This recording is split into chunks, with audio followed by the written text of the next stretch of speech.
James Brown is here with me to share more about these two churches. Thanks for joining us. Good to be here. It is so nice to see something good come out of such tragedy. They never thought of connecting before this? Isn't it amazing? It's just that their lifestyles carry them in different directions and be so close, yet literally so far apart. Yeah. I know that my producer, Alvin Patrick, when he was examining this story, I had the same questions to him. I don't understand this. They grew out of one church and are literally around the corner, but it's just been the way of life.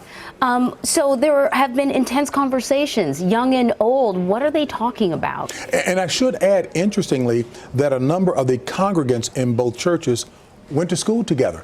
Many of them may shop together, if you will, but they didn't worship together. And in terms of the conversations, it spanned the gamut from everything to, what do you like? What kind of meals are you preparing? Talking about interests relative to their kids.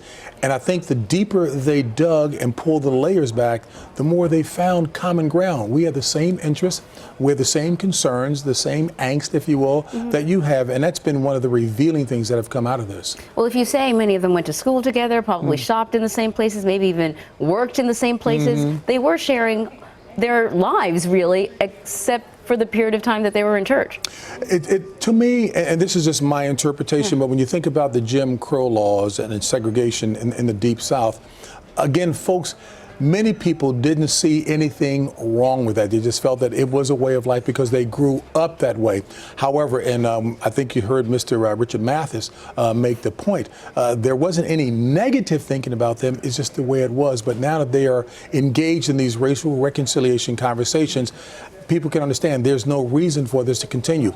The DA in there who was represented, I believe that was Mr. Cook, in there was talking about the young man, Jared Moore, who teaches his daughter advanced placement English. So that breaks down a lot of the stereotypes as well, too. When you think about advanced placement English and a teacher, you don't typically think of a person of color. But yet that young man, in fact, is and was her teacher. So that's a good thing. So those kind of barriers can be broken down. Yeah, I think the word was apprehension. There was a little bit of apprehension about maybe saying things that might offend others, and they were able to get over that, obviously.